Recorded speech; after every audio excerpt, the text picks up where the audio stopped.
कैसे हो आप लोग। मैं हिदायत और आप देख रहे हो मेडिकस बायोलॉजी। तो आज का जो हमारा टॉपिक है वो है ब्लड। और आज हम ये जानेंगे कि ब्लड क्या होता है, और आज जो हम पढ़ेंगे वो ब्लड के बारे में पढ़ेंगे। तो सबसे पहले जो हम ब्लड के बारे में पढ़ेंगे वो सबसे पहले तो हम इंट्रोडक्शन की बात करते हैं कि ब्लड का इंट्रोडक्शन क्या हो सकता है। तो ब्लड जो होता है वो हमारी ह्यूमन बॉडी का बेस माना जाता है और ये बहुत महत्वपूर्ण होता है। ये जो होता है कनेक्टिव टिश्यू का बना होता है, और ये इसलिए इस कनेक्टिव टिश्यू का बना होता है। ये कनेक्टिव टिश्यू का बना होता है इसलिए क्योंकि ये जो हमारी पूरी बॉडी को मेंटेन करके रखता है, हमारी पूरी बॉडी को जोड़ के रखता है। अगर इसकी बात करें पंपिंग की, तो ये कार्डियोवैस्कुलर सिस्टम के द्वारा हमारी पूरी ऑर्गन्स तक, हमारी पूरी टिश्यू वगैरह तक ब्लड पहुंचता है। अगर इसके हम वेट की बात करें तो ये बॉडी का 7% वेट होता है। अगर नॉर्मल वेट की बात करें कि नॉर्मल हेल्दी पर्सन में कितने वेट हो सकते हैं, तो इसके नॉर्मल हेल्दी पर्सन में अप्रॉक्स 5 से 7 लीटर हो सकते हैं। तो इसके बाद फिर ये जानते हैं फंक्शंस क्या हो सकते हैं। फंक्शंस ये हो सकते हैं जो ये हमारी पूरी बॉडी के जो टेम्परेचर होते हैं उसको मेंटेन करके रखते हैं। अगर दूसरे की बात करूं तो ये वेस्ट मटेरियल जो होते हैं हमारी बॉडी के उसको बाहर निकालने में हेल्प करती है। और इसका एक और काम होता है, ये लंग्स से O2 को टिश्यू एंड ऑर्गन्स तक ले जाते हैं और ऑर्गन्स से CO2 को हमारे ऑर्गन्स तक लाती है। फिर ये ऑर्गन्स, ये जो लंग्स होती है वो बाहर निकाल देती है। तो इसके फंक्शंस ये थे। तो सबसे पहले हम ये बात करते हैं कि इसके कंपोजिशन कौन कौन से हो सकते हैं और ब्लड कौन कौन से सब्सटेंसेस से मिलके बने होते हैं। तो अगर मैं बात करूं कि ब्लड कौन कौन से सब्सटेंसेस से मिलके बने होते हैं, तो सबसे पहले तो मैं बात करूंगा प्लाज्मा। ये दो सब्सटेंसेस से मिलके बने होते हैं मेनली। तो सबसे पहले जो मैं बात करूंगा वो प्लाज्मा बात करूंगा, प्लाज्मा। सेकेंड में बात करूंगा ब्लड सेल्स, ब्लड सेल्स। ये दो सब्सटेंसेस है हमारे पास, प्लाज्मा एंड ब्लड सेल्स। तो सबसे पहले तो हम ये जानेंगे कि प्लाज्मा क्या होता है। तो सबसे पहले हम प्लाज्मा को पढ़ेंगे। तो प्लाज्मा के अंदर बहुत सारे सब्सटेंसेस पाए जाते हैं, जिसके अंदर 90% वाटर पाए जाते हैं। वाटर 90% वाटर पाए जाते हैं। 10% के अंदर 7% प्लाज्मा प्रोटीन होते हैं। कौन कौन से होते हैं प्लाज्मा प्रोटीन?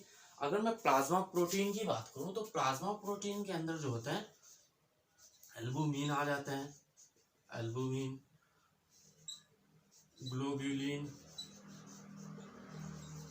And fibrinogen.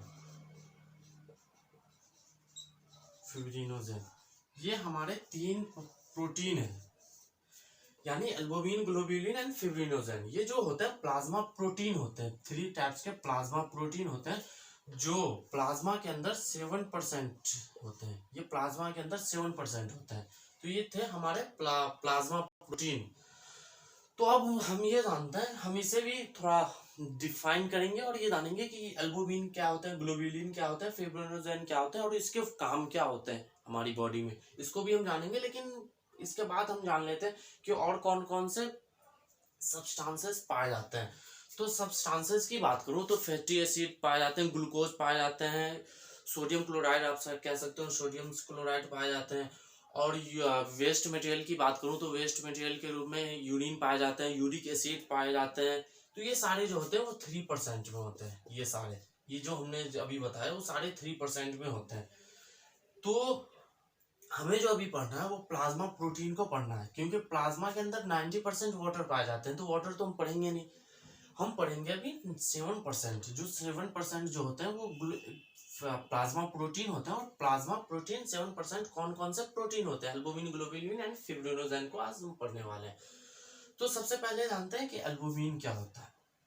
तो एल्बुमिन जो होता है वो इसका फॉर्मेशन मेनली लीवर के अंदर होता है, और इसका मेन वर्क जो होता है, इसका मेन वर्क हमारी ऑस्मेटिक को मेंटेन करके रखता है। एल्बुमिन प्रोटीन होता है। अगर इस प्रोटीन की बात करूं तो ये प्रोटीन बेसिकली यॉक जो होते हैं हमारे एग के, ये जो यॉक होते हैं बीच वाले जो येलो टाइप के होते हैं, उसके अंदर एल्बुमिन प्रोटीन पाए जाते हैं। उसके अंदर जो भी यॉक के अंदर भी ऑस्मेटिक प्रेशर होता है, उसको भी मेंटेन करके रखते हैं।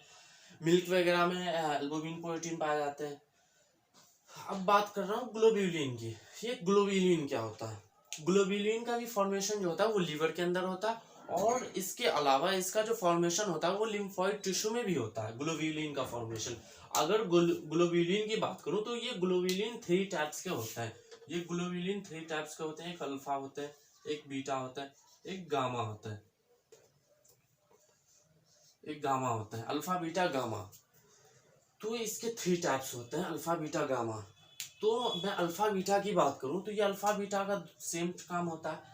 हाँ, जो हार्मोन्स होते हैं, लिपिड्स होते हैं, उसको हमारी बॉडी के एक ऑर्गन से दूसरे ऑर्गन्स तक पहुंचाना, ये अल्फा बीटा ग्लोब्यूलिन का काम होता है। यानी ग्लोब्यूलिन के जो टाइप्स होते हैं वो 3 टाइप्स होते हैं, जिसमें से अल्फा बीटा का जो वर्क होता है वो लिपिड्स एंड हार्मोन्स को एक ऑर्गन से दूसरे ऑर्गन्स तक पहुंचाना होता है। ग्लोब्यूलिन, इसमें ग्लोब्यूलिन अल्फा बीटा का काम होता है।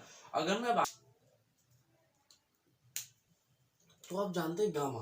गामा का जो बेसिकली काम होता है, वो गामा का काम होता है हमारी बॉडी को प्रोटेक्ट करना। यानी हमारी बॉडी में अगर कोई भी इन्फेक्शन, कोई भी माइक्रो ऑर्गेनिज्म एंटर करता है तो ये उसके अगेंस्ट होता है और उससे लड़ता है। यानी हमारी बॉडी को ये प्रोटेक्ट करता है, हम ये कह सकते हैं गामा प्रोटीन। यानी ये हमें इम्यूनिटी प्रोवाइड करती है। गामा जो होती है, गामा प्रोटीन हमें इम्यूनिटी प्रोवाइड करती है। तो ये था हमारा गामा प्रोटीन। तो उसके बाद हम जानते हैं फिब्रिनोजेन। जो फिब्रिनोजेन होते क्या है, तो हम जानते हैं फिब्रिनोजेन। फिब्रिनोजेन को हम कोगुलेशन फैक्टर के भी नाम से जानते हैं। अगर कहें तो ये ब्लड क्लोटिंग के अंदर काम आता है। फिब्रिनोजेन जो होता है वो ब्लड क्लोटिंग के अंदर काम आता है, और ये ब्लड का थक्का जमा देता है। यानी अगर हमारी बॉडी से ब्लड बहता है तो ये बहुत एक्टिव होती है और तेजी से हमारी बॉडी में क्लोटिंग का काम करती है। तो ये फिब्रिनोजेन का काम होता है। तो ये हमारे जो थे वो प्लाज्मा थे, और प्लाज्मा में मेनली जो होते हैं 90% वाटर पाए जाते हैं, 7% जो थे वो प्लाज्मा प्रोटीन थे, albumin, globulin and fibrinogen. And उसके बाद जो थे 3% में ग्लूकोज वगैरह थे, फैटी एसिड्स थे, और यूरिन थे, यूरिक एसिड्स थे 3% में। उसके बाद जानते हैं कि ब्लड सेल्स क्या होता है, और ब्लड सेल्स को डिफाइन करते हैं, और ब्लड सेल्स कितने टाइप्स के होते हैं। तो इसके बाद जानते हैं ब्लड सेल्स कितने टाइप्स के होते हैं। तो अब बात करते हैं हम कि ब्लड सेल्स कितने टाइप्स के होते हैं, और ब्लड सेल्स का कहाँ पे फॉर्मेशन होता है। तो अब जानते हैं हम इसको, ब्लड सेल्स का फॉर्मेशन कहाँ पर होता है। सबसे पहले तो जानते हैं ब्लड सेल्स कितने टाइप्स के होते हैं। तो ब्लड सेल्स जो होते हैं, आपने सुना होगा आरबीसी, डब्ल्यूबीसी आपने सुना ही होगा, और प्लेटलेट्स,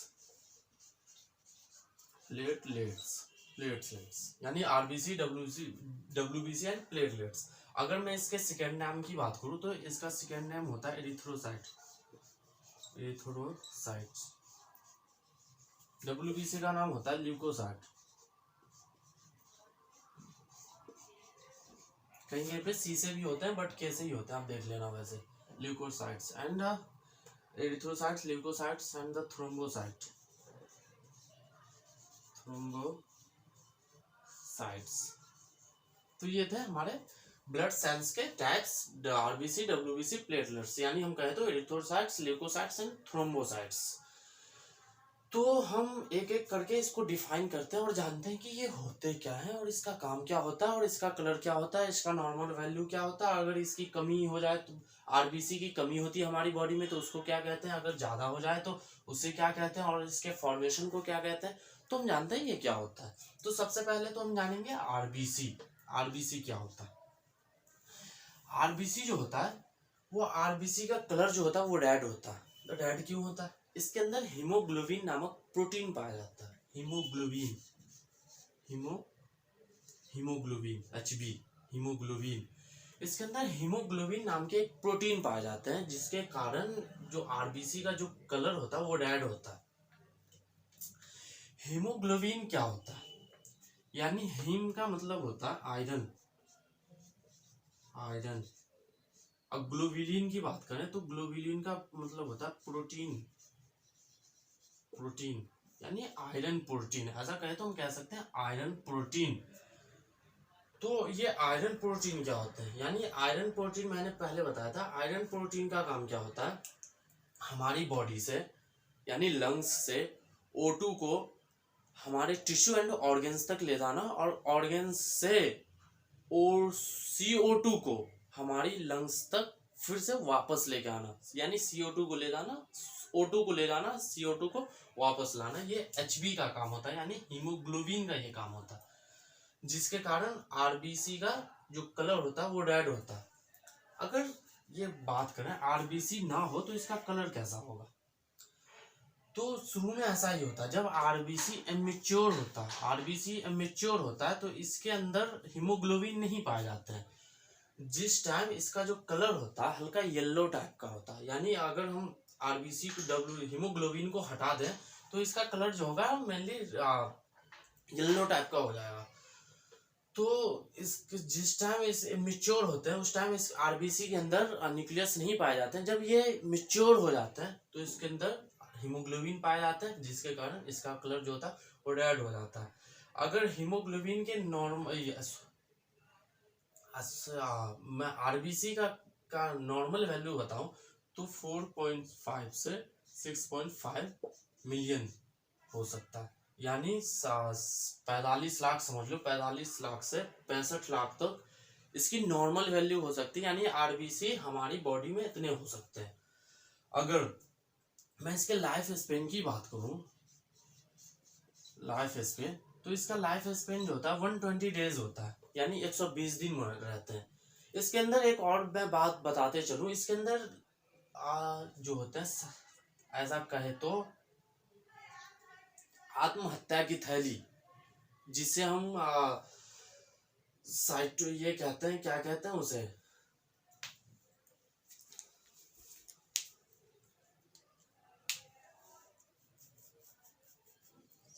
प्लाज्मा,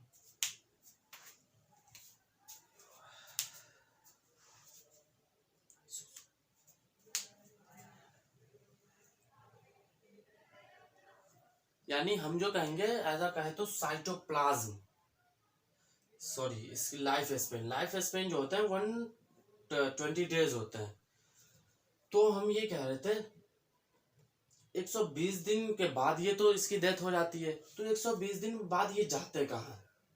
एक और सवाल, तो सबसे पहले मैं ये बता दूं कि इसके अंदर जो होते हैं वो लाइसोसोम नहीं पाए जाते हैं, क्योंकि लाइसोसोम ही जो होती है वो लाइसोसोम अगर हमारी सेल्स डेथ कर जाती है तो लाइसोसोम के अंदर एक ऐसा केमिकल होता है और लाइसोसोम अपने आप में ब्लास्ट करता है और सारी सेल्स को खत्म कर देता है जब सेल्स का लाइफ स्पेन खत्म हो जाता है। तो इसी तरह से ये जो RBC होता है, RBC भी सेल्स होता है एक तरीके से, रेड ब्लड सेल्स। तो इसके जो सेल्स इसके जो 120 डेज पूरे हो जाते हैं तो फिर ये ऑटोमेटिक जो होता है वो तो मरते नहीं है। तो इसके अंदर एक इंडोथेलियल, ऐसा कहे तो रेटिकुलर इंडोथेलियल सेल्स पाई जाती है, जो स्प्लीन एंड लीवर के अंदर ये बेसिकली इसका फॉर्मेशन होता है। उसके अंदर ये जाता है। स्प्लीन को RBC का कब्ड भी कहा जाता है, RBC का कब्ड कहा जाता है स्प्लीन को। तो उसके अंदर ये जाती है और उसके बाद इसका जो अगला प्रोसेस होता है वो स्प्लीन के अंदर होता है। तो इसके बाद इसका काम खत्म हो जाता है। ये तो लाइफ स्पेन था, जो लाइफ स्पेन जो होता है वो 120 डेज होता। तो बात करते हैं अगर हमारी बॉडी के अंदर RBC बढ़ जाए तो उसे क्या कहेंगे, और कम हो जाए तो क्या कहेंगे। तो RBC अगर बढ़ जाए तो एरिथ्रोसाइटोसिस कहेंगे, एरिथ्रोसाइटोसिस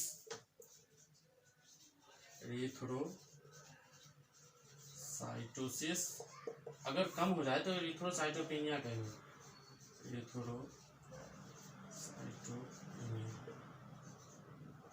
एरिथ्रोसाइटोपेनिया। अगर ज्यादा हो जाए तो एरिथ्रोसाइटोसिस, कम हो जाए तो एरिथ्रोसाइटोपेनिया कहते हैं।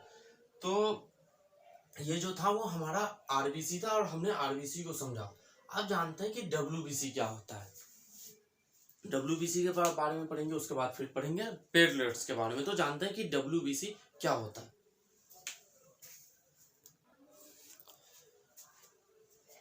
तो अब जो पढ़ेंगे वो WBC के बारे में पढ़ेंगे और WBC क्या होता है। यानी WBC का जो पूरा नाम होता है व्हाइट ब्लड सेल्स, यानी इसके अंदर जो होता है न्यूक्लियस पाए जाते हैं। RBC के अंदर न्यूक्लियस नहीं पाए जाते थे, लेकिन इसके अंदर न्यूक्लियस पाए जाते हैं। अगर मैं इसके वर्क की बात करूं तो इसका वर्क जो होता है वो हमारी बॉडी को सिक्योरिटी प्रोवाइड करना होता है। अगर हमारी बॉडी में कोई भी हार्मफुल माइक्रो ऑर्गेनिज्म एंटर करता है और हमारी बॉडी को जब इन्फेक्टेड करता है तब उसके अगेंस्ट ये लड़ता है। यानी एज हम कहें तो ये कह सकते हैं कि WBC हमारी बॉडी को सिक्योरिटी प्रोवाइड करता है। तो ये इसके बाद जानते हैं, अगर इसके अंदर न्यूक्लियस नहीं होता है, इसके जो बनने की प्रोसेस होता है उसे ग्रेनुलो प्रोसेस कहते हैं। ग्रेनुलो प्रोसेस कहते हैं WBC के बनने की प्रोसेस को हम ग्रेनुलो प्रोसेस कहते हैं। और इसके अंदर फिर बात करते हैं जो इसका लाइफ स्पेन कितना हो सकता है। अगर मैं इसके लाइफ स्पेन की बात करूं तो इसका लाइफ स्पेन नॉर्मली जो हो सकता है वो हो सकता है 5 to 21 डेज। 5 to 21 डेज हो सकता है इसका लाइफ स्पेन। अगर इसकी नॉर्मल वैल्यू की बात करूं,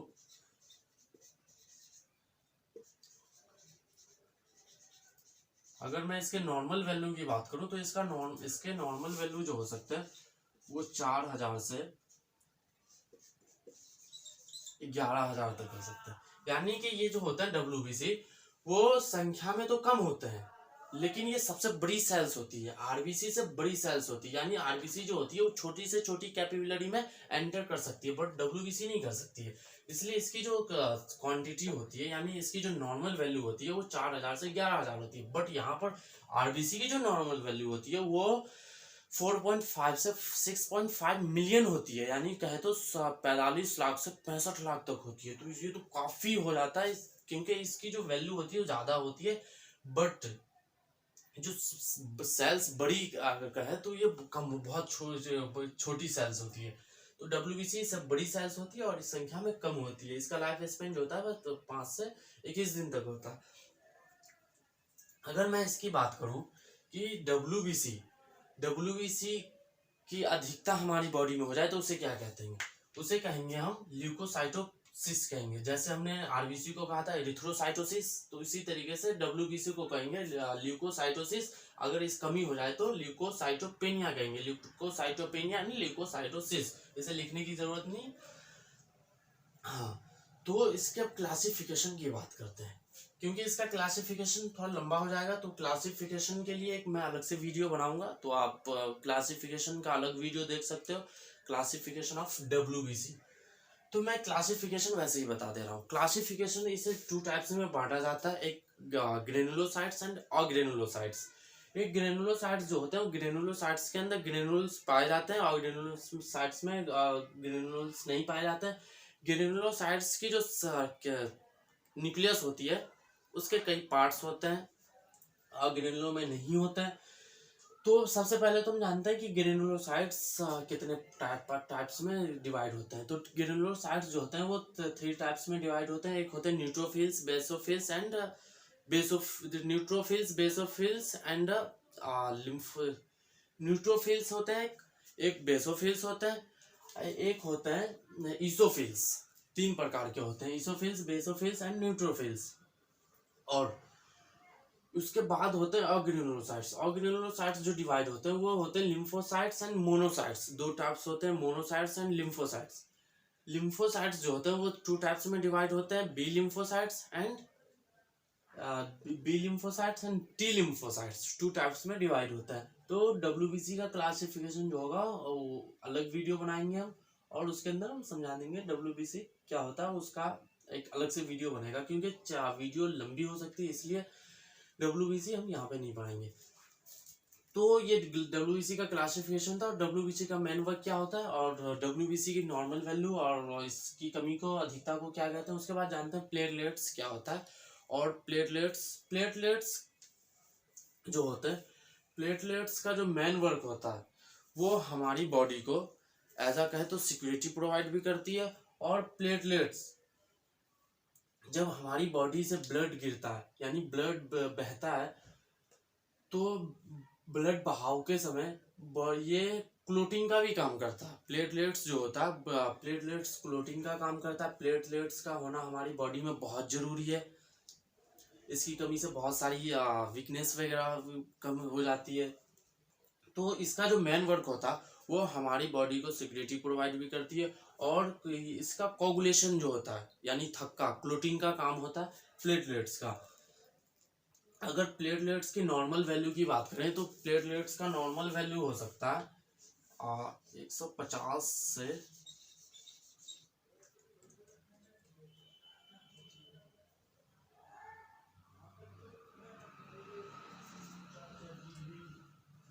यानी 1.5 लाख से